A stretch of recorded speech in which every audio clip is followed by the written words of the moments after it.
Bueno, antes de comenzar, primero, muchas gracias a todos por estar aquí acompañándonos en el cierre del retiro. Bueno, como todos sabemos, el tema del retiro ha estado orientado a la idea de construir la reunión de almas.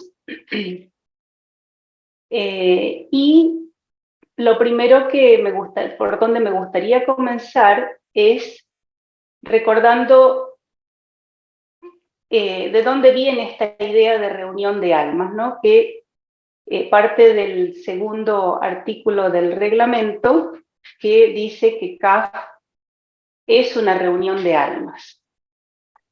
¿Y qué significa que CAF es una reunión de almas? Es decir, que nos volvemos a unir, es reunirnos, y nos reunimos a partir ¿de dónde? De aquello que es trascendente en nosotros, que es nuestra propia esencia, ¿no? Lo que somos como almas más allá de nuestra edad, de nuestra cultura, de nuestro idioma, de nuestro género, de nuestra etnia, ¿no? Es decir, nos reunimos como almas. ¿Y para qué nos reunimos? Nos reunimos para buscar nuestra liberación interior. Y la búsqueda de la liberación interior implica un proceso, un recorrido, es decir, estamos en esa búsqueda.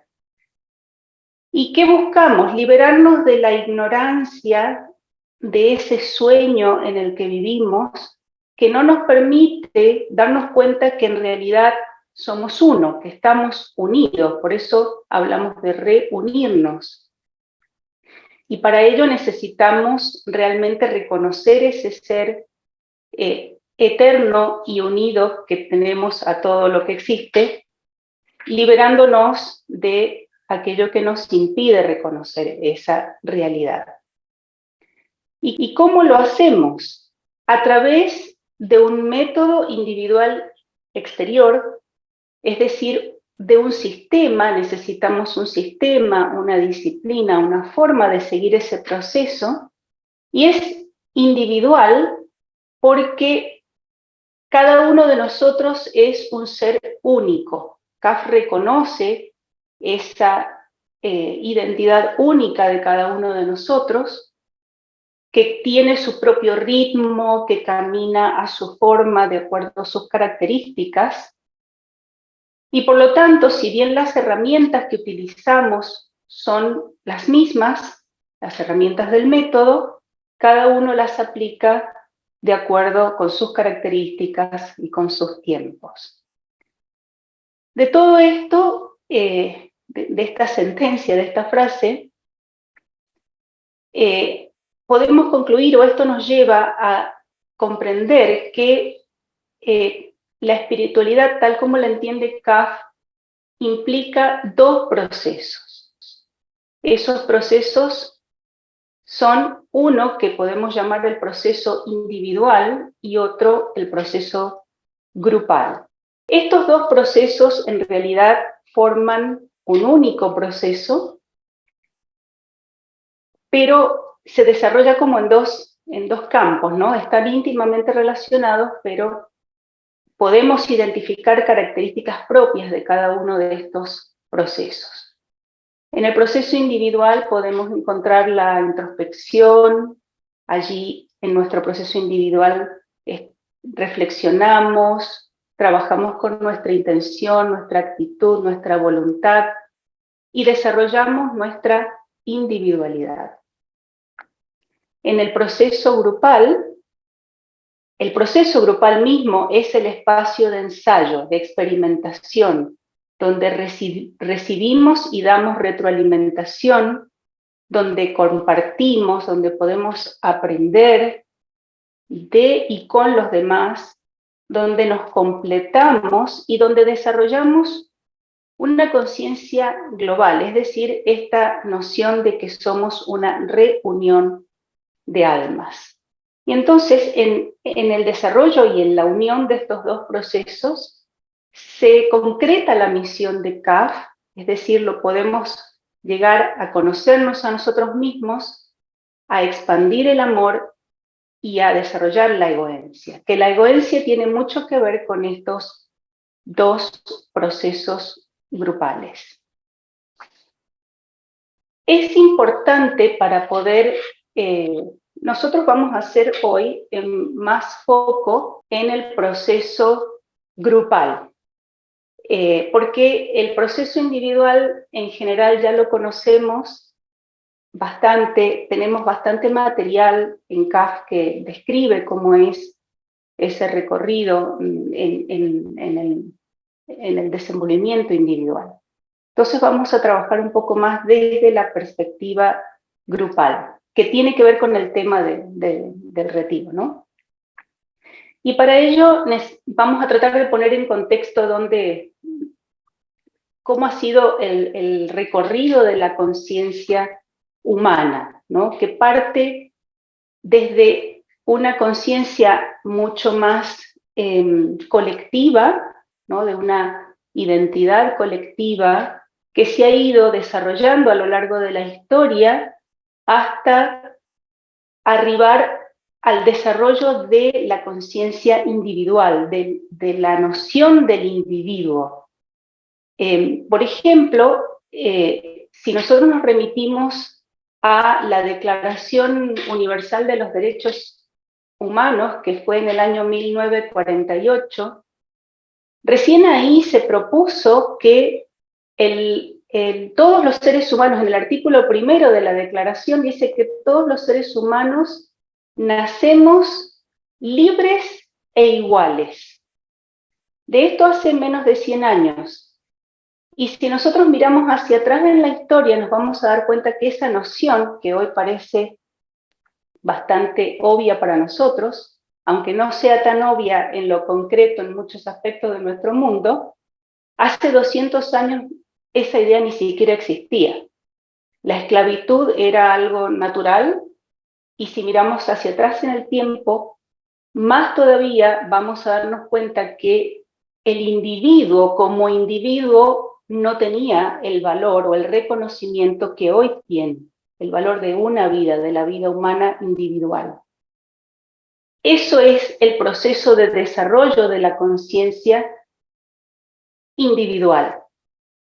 Pero ese desarrollo ha sido tan rápido, como decíamos, la Declaración de los Derechos Humanos no tiene ni 100 años, que nos ha llevado a otro extremo, que es el del individualismo.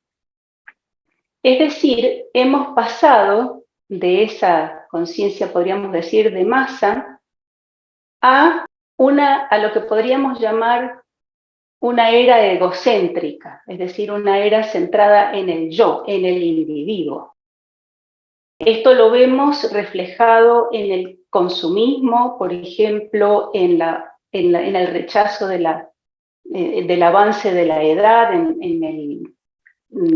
cómo se idealiza la juventud, cómo las personas pretenden que su cuerpo no envejezca, cómo en general nos centramos, los seres humanos están muy centrados en sus iniciativas personales. En fin, hay un montón de aspectos que nos muestran, incluso no solo a nivel individual, sino colectivo, que nos hemos centrado demasiado ahora en lo individual, en esta conciencia individual. Por eso, el paso que tenemos que dar, la propuesta de CAF, es ir hacia una era de la egoencia, lo que vamos a llamar una era de la egoencia, es decir, donde la egoencia lo que produce es un equilibrio, una integración entre el factor individual y el factor colectivo. Es decir, volvemos a la conciencia colectiva, pero incluyendo el desarrollo de la individualidad, ¿no? En el gráfico que mostramos recién lo podemos ver de esta manera. Es decir, el proceso individual que desarrollamos es el desarrollo de la individualidad, de la conciencia de sí, y por otro lado, el proceso grupal es lo que nos permite desarrollar la conciencia de ser en el todo, es decir, esa conciencia de que somos una unidad, de que somos parte de un todo, ¿no? Estos dos aspectos es lo que llamamos egoherencia.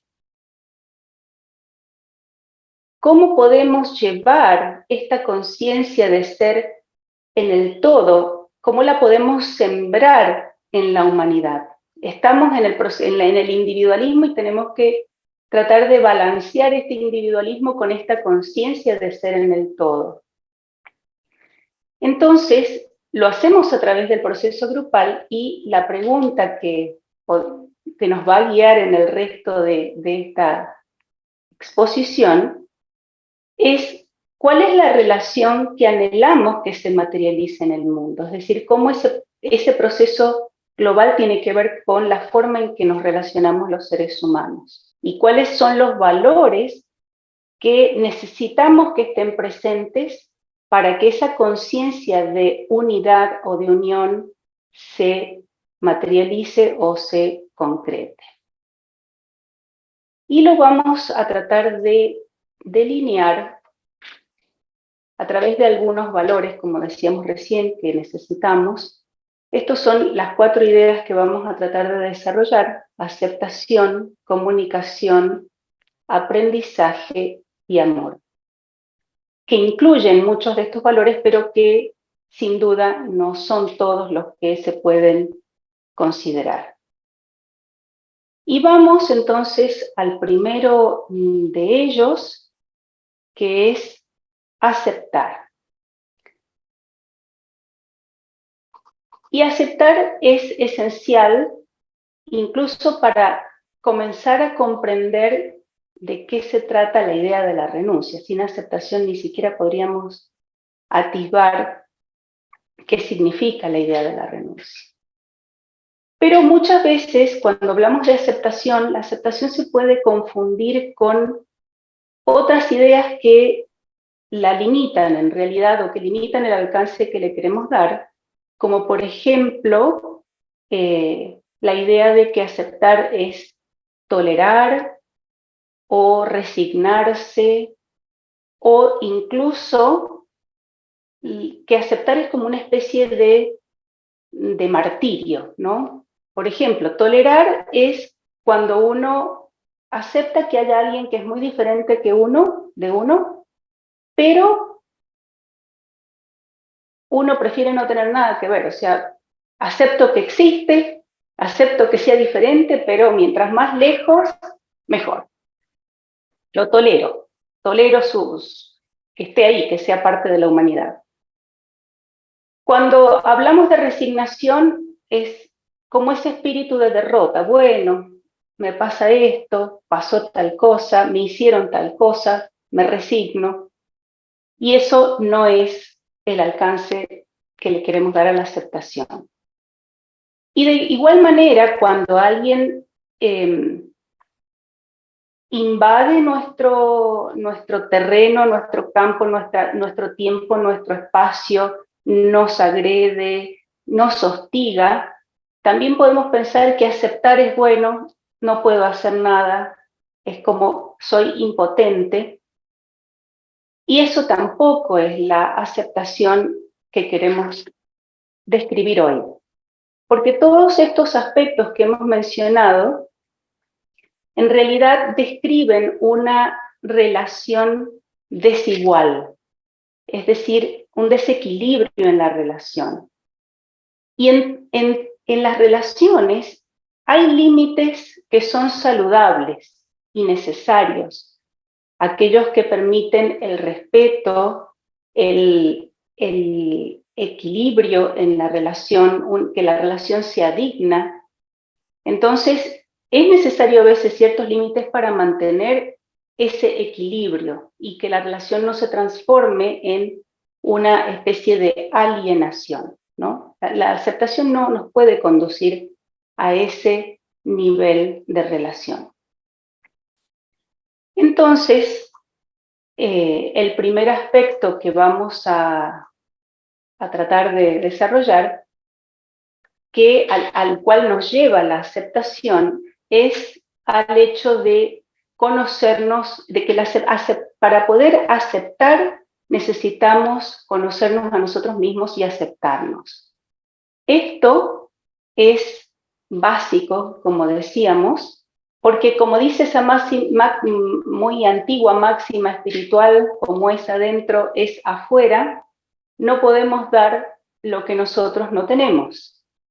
Entonces no podemos aceptar a los demás si no generamos aceptación en nosotros mismos. Y para aceptarnos a nosotros mismos necesitamos conocernos. Y los demás, las personas que nos rodean, en general, esa relación que mantenemos es lo que realmente nos va devolviendo muchas veces la imagen de nosotros mismos, aquellos aspectos que cuando son inconscientes proyectamos en los demás. Y en la medida que los demás nos reflejan eso, podemos darnos cuenta. Es una buena pregunta que nos podemos hacer cuando rechazamos algo. Preguntémonos qué estoy rechazando, si eso que estoy rechazando no está también adentro mío. Y recién cuando yo lo puedo aceptar, también lo puedo aceptar en los demás y generar esa condición de respeto que decíamos hace un momento.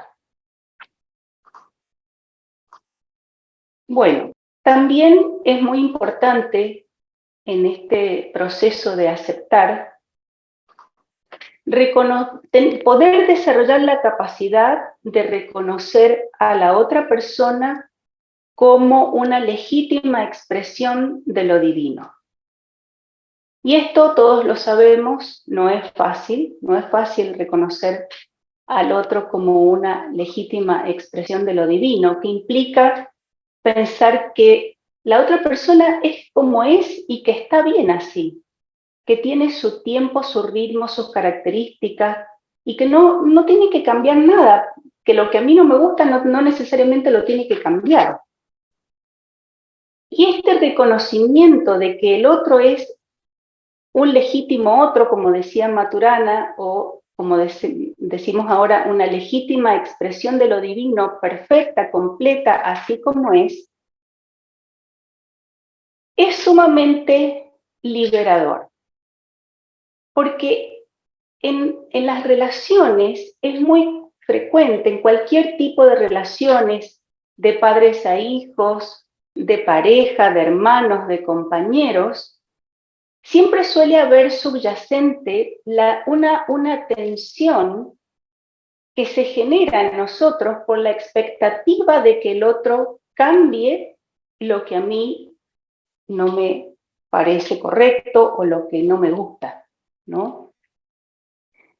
Y entonces, cuando nosotros podemos aceptar que la otra persona está bien así como es, entonces nos liberamos de esa presión de que yo lo tengo que cambiar, de que tiene que cambiar él, de que yo lo puedo corregir. Es decir, dejo que el otro sea como es, porque de hecho, no solo que no tenemos por qué cambiar al otro, es que además no podemos cambiar al otro. Es un esfuerzo completamente inútil. Y además que aumenta la tensión en las relaciones. Bueno, entonces no necesitamos cambiar a nadie, eso es muy agradable, pero cuando tratamos de reconocer a la otra persona como una legítima expresión de lo divino, nos vamos a encontrar con nuestros prejuicios. Nuestros prejuicios provienen, como seguramente todos sabemos, de nuestra educación, del tiempo en el que hemos nacido, de la familia a la que hemos pertenecido, de las experiencias que hemos hecho y de nuestra propia idiosincrasia, de nuestras propias características, ¿no? Y generalmente los prejuicios que forman como esa trama a través de la cual miramos la realidad es invisible. La mayor parte del tiempo nuestros prejuicios son invisibles y para nosotros la realidad es así, no es que es una forma en que yo la veo con ciertos condicionamientos, sino que es así. Entonces, es interesante cuestionar los prejuicios que tenemos. ¿Y cómo podemos hacer esto? Tratemos de escuchar nuestro discurso mental, ¿no? Y de pescar cuando empezamos a decir, ah, esta persona está equivocada. No, no, esto no es así. No, mire la forma en que se viste, o mire cómo come, o qué decisiones toma en su vida, ¿no? Entonces, cuando nos encontramos pensando en eso, preguntémonos por qué. ¿Por qué lo que esa persona piensa está equivocado? ¿O cómo se viste? ¿Por qué yo tengo la prerrogativa de pensar, de vestirse, de reaccionar, de elegir, ¿no? Y es como un juego, es poder darse cuenta de que eso que uno ve es la forma de uno y no tiene por qué ser la forma del otro. Y nos vamos a dar cuenta eh, que nuestros prejuicios realmente es lo que nos separa de los demás. Eso es lo que nos separa. Porque estamos tan apegados a esas ideas que tenemos de cómo son las cosas que hacen que no podamos ver a la otra persona en su totalidad, como realmente como un ser divino, como decíamos recién. Bueno, y cuando podemos aceptar al otro como es y reconocer esa expresión divina en el otro, la aceptación también nos lleva a una actitud de apertura ante la vida, una actitud de profunda apertura ante la vida. Esta apertura implica que seamos capaces de reconocer nuestra posición relativa en el conjunto humano, ¿no? Nuestra posición relativa en el grupo en el que estamos, es decir, yo soy uno en este grupo, pero no soy el centro del grupo, soy uno más, una parte. Somos como una estrella en la inmensidad del universo donde hay un montón de otras estrellas, miles de millones de estrellas, y en el espacio infinito no hay centro, no hay arriba ni abajo, ¿no? No hay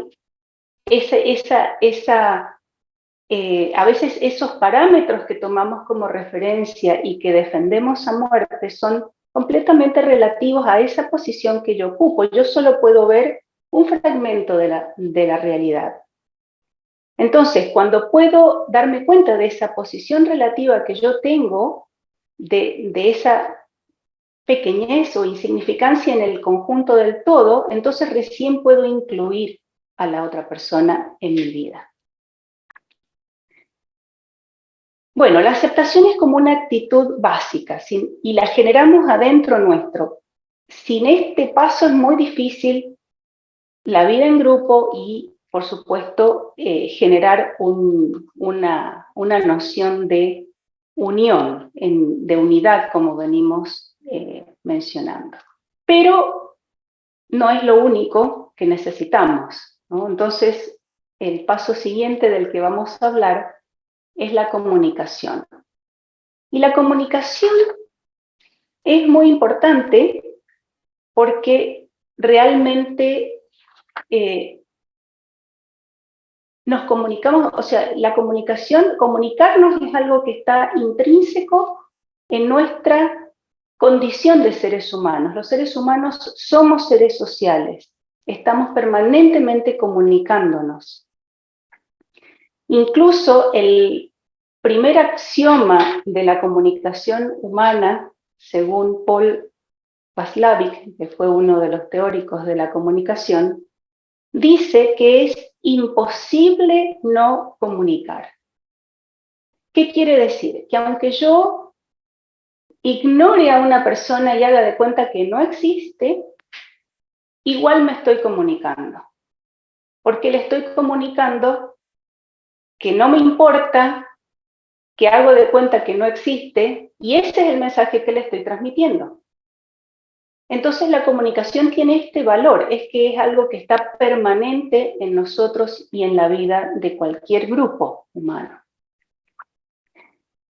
Y la comunicación tiene, por supuesto, muchísimos aspectos, hay muchísimo desarrollo, investigación, y es un tema que se sigue investigando, y aquí vamos solo a referirnos a algunos aspectos de la comunicación.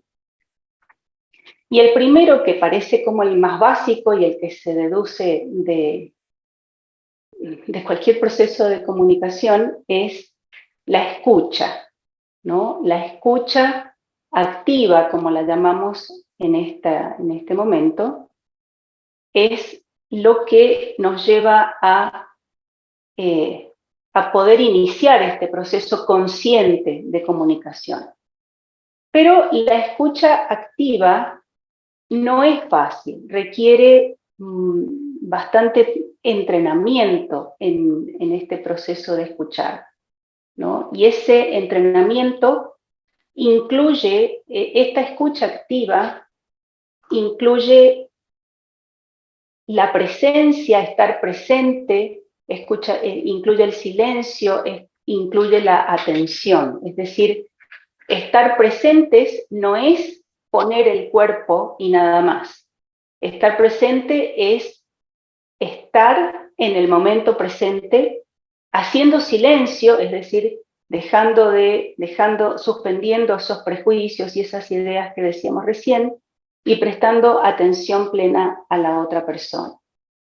Y esto lo podríamos describir como un gesto de hospitalidad, como cuando uno recibe una visita en su casa.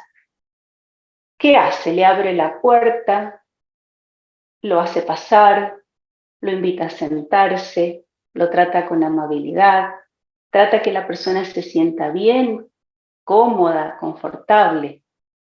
Bueno, ese es el espacio de la escucha activa. Así es como podemos visualizar cómo vamos a escuchar a la otra persona, tratando de generar esa hospitalidad, ese ambiente.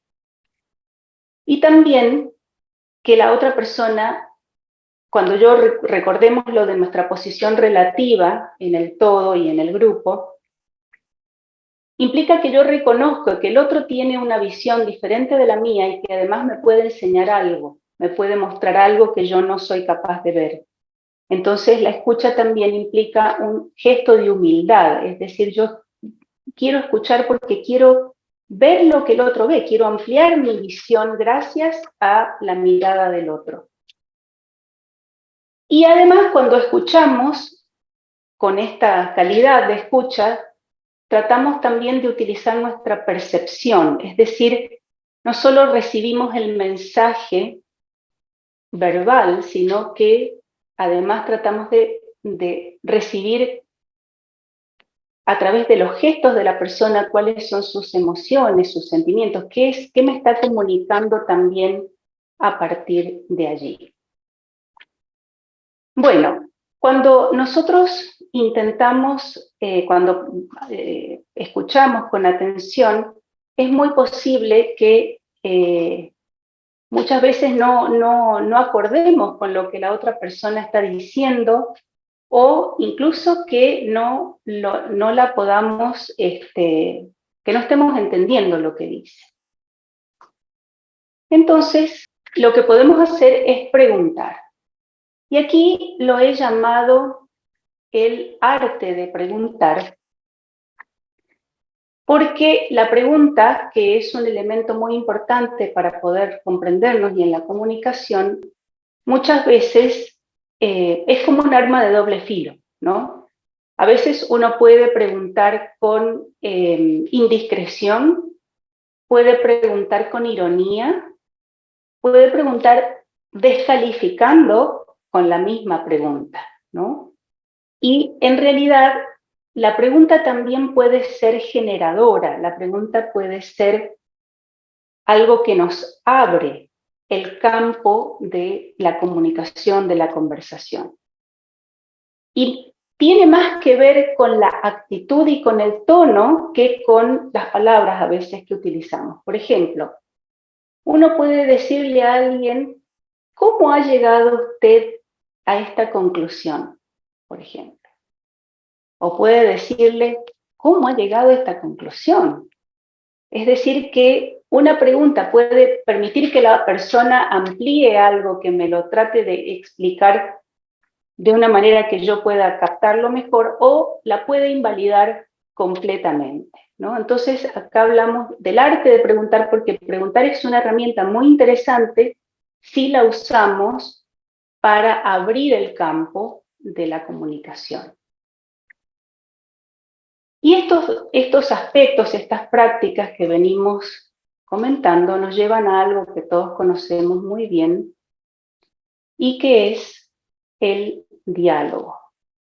Estamos bastante familiarizados, hace mucho tiempo que practicamos el diálogo, pero también puede suceder que en los grupos, a veces sucede, y sobre todo a veces cuando ya nos conocemos mucho, hace mucho tiempo que estamos juntos, que el diálogo sea como una especie de composición de ideas, como un collage, donde cada uno dice una cosa, como siguiendo un protocolo, cumplimos con las reglas, cada uno dice que a su tiempo, pero como una cosa mecánica, ¿no? Como una especie de coreografía donde ya sabemos cuáles son los pasos y seguimos esos pasos y no nos salimos de un terreno conocido, ¿no? Y creo que el diálogo tiene un potencial mucho mayor. El diálogo es realmente una herramienta de exploración. Es decir, vamos a lo desconocido desde lo que cada uno comparte y desde lo que a cada uno le genera lo que los demás comparten, ¿no? Es importante a veces que surja el cuestionamiento en el diálogo, la pregunta generadora, como decíamos recién, no la pregunta descalificante, y para eso es importante entender que validar es reconocer al otro, pero no necesariamente uno está de acuerdo con el otro, o no entiende o no ve las cosas como la ve la otra persona. Entonces, lo que podemos hacer es construir a partir de esa discrepancia. Es decir, no tenemos por qué estar de acuerdo, sin embargo validamos que el derecho de esa persona de pensar como piensa y además la validez que puede tener su pensamiento desde nuestra posición relativa en el grupo, ¿no? Y un muy buen ejercicio que yo he tratado de practicar y que se los comparto es tratar de evitar la expresión sí, pero. Ah, sí, sí, qué interesante, pero no sé qué, ¿no? Porque en realidad es una expresión descalificante. Sí, pero afirmo y al instante siguiente niego. Y podemos a veces tratar de expresarnos de una forma que suma, no que resta. Por ejemplo, qué interesante esto que usted está diciendo. Además, hay otra forma de ver esto que es la siguiente. Entonces no lo he contrapuesto, lo he sumado. Hay otra forma, además de esta, hay otra forma, ¿no? También se puede ver las cosas de esta manera. Y esto puede ayudar mucho realmente a construir en el diálogo. A veces podemos encontrarnos que vamos discrepando y es bueno suspender los temas. Un tema no tiene por qué agotarse en una única conversación. Y cuando los temas son álgidos y que involucran mucho la emocionalidad, muchas veces es bueno dejarlo en suspenso y dejar que ese tema decante en cada uno de nosotros, porque luego vamos a encontrar que cuando volvemos a retomarlo, ese tema nosotros ya lo hemos ido procesando y además hemos ido decantando nuestras propias emociones, es decir, que ya no estamos de la misma manera, ya no somos los mismos. Bueno, y todo esto que hemos mencionado, la aceptación, la escucha, el respeto, la pregunta generadora, la capacidad de dialogar, es lo que nos lleva a generar en en nosotros y en el grupo confianza. La confianza es el resultado de ese espacio de seguridad que se genera en el grupo como fruto de estas actitudes, ¿no? De respeto y demás. Y es lo que genera el sentimiento de pertenencia en un grupo. La confianza genera ese sentimiento de pertenencia, cuando cada uno se puede manifestar tal como es, sin la necesidad de ponerse una máscara, una imagen, o de decir, de mantener posiciones que son las políticamente correctas, donde nos podemos expresar con autenticidad. Bueno, y así es cómo podemos aprender. El grupo es un espacio de aprendizaje por excelencia, donde podemos poner en práctica y donde realmente concretamos todas estas cosas que vamos trabajando también en nuestro proceso individual. Como decíamos recién, y hemos venido comentando, cuando hablamos de que nosotros tenemos una posición relativa en el grupo nos permite, o las personas, las demás personas nos permiten completar nuestra visión. Partimos de que tenemos una visión limitada, cada uno de nosotros, no tenemos la capacidad de tener una visión de 360 grados, ¿no? Entonces, lo que nos sucede cuando nos relacionamos con otros es algo como esto. Yo les voy a mostrar, a ver, ¿se ve ahí? ¿Pueden ver la tacita? Bueno, si tuviéramos que describir esta taza, yo les diría que esta taza tiene dibujado un violín y un puente, y hay una estampilla en el dibujo. Y ustedes me dirían, pero yo veo un castillo ahí, y además esta taza es de Budapest. Ah, sí, de Budapest. Diría yo, sí, yo no me había dado cuenta. Si yo doy vuelta a la taza, ustedes verían lo que yo estaba viendo. Este es el efecto que produce la clase de aprendizaje que uno puede lograr, cómo nuestra visión se puede completar cuando cada uno puede ver distintos aspectos y en vez de restar, podemos sumar, podemos integrar esos diferentes aspectos de la realidad. Además, el grupo, como decíamos, es un espacio que nos permite experimentar. Realmente es un laboratorio donde podemos generar conocimiento diferente, superador, donde podemos generar lo que también hemos llamado, o que llaman algunos autores, la sabiduría colectiva, que se basa en una idea que todos conocemos, que es que el todo es más que la suma de las partes. ¿Y cómo funciona, cómo se genera la sabiduría colectiva? Es como hacer una sopa, ¿no? Cada uno pone un ingrediente. Está la cebolla, el ajo, el apio, el perejil, el orégano, la papa, la zanahoria, el zapallo, y lo ponemos a cocinar. Cocinar la sopa es el proceso de comunicación, es el proceso de relación. ¿Y qué produce la cocción de todos esos ingredientes? Produce un sabor, produce la integración de los sabores de los ingredientes. De manera que cuando probamos la sopa, el sabor de la sopa es diferente al de cada uno de los ingredientes individuales, aunque lo incluye, porque si tomamos una sopa que tiene apio, seguramente vamos a sentir el sabor del apio, pero va a ser parte de otros sabores. Entonces, este espacio de experimentación nos permite generar esa dinámica, es decir, que cada uno aporta su ingrediente individual y la cocción, que es el proceso de comunicación y de relación, va a producir algo que es superador, un conocimiento, una comprensión que es superadora a lo que cada uno individualmente puede lograr.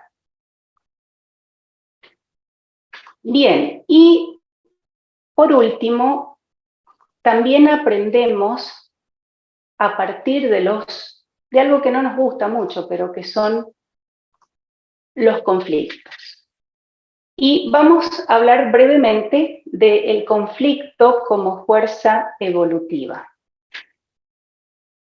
Conflicto es una palabra un poco fuerte, lo tomamos como sinónimo de diferencias, de discrepancias, ¿no?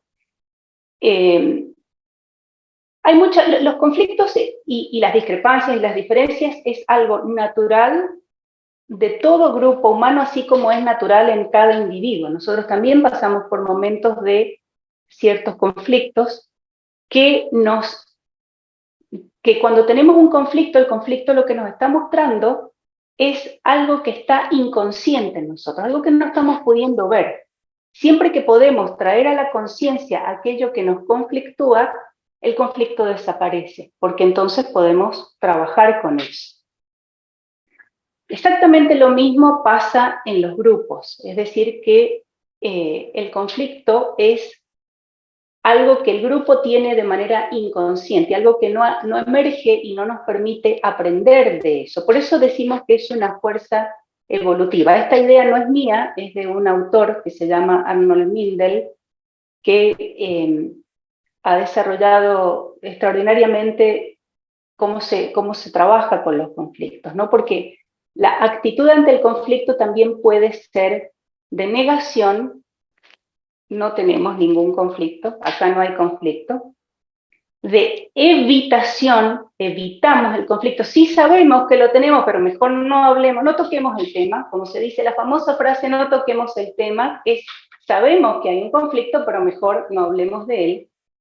Y la actitud de enfrentar el conflicto, de dejar lo que se manifieste y de aprender de esa presión que el conflicto está haciendo para que algo nuevo emerja, para que aprendamos lo que ese conflicto nos está mostrando. Para esto necesitamos herramientas, necesitamos aprender a gestionar los conflictos, necesitamos todas las actitudes de las que hemos venido hablando para que el conflicto no nos divida, no nos haga sentir agredidos o heridos y realmente nos permita aprender. Pero quizás el mensaje que me gustaría dejar es que el conflicto es natural y que podemos aprender de él, ¿no? Incluso que cuando uno logra traer una situación y elaborarla en el grupo, eso genera un mayor sentimiento de comunidad, de unión en el grupo. Y bueno, finalmente para cerrar esta charla, vamos a hablar del amor, muy brevemente como cierre.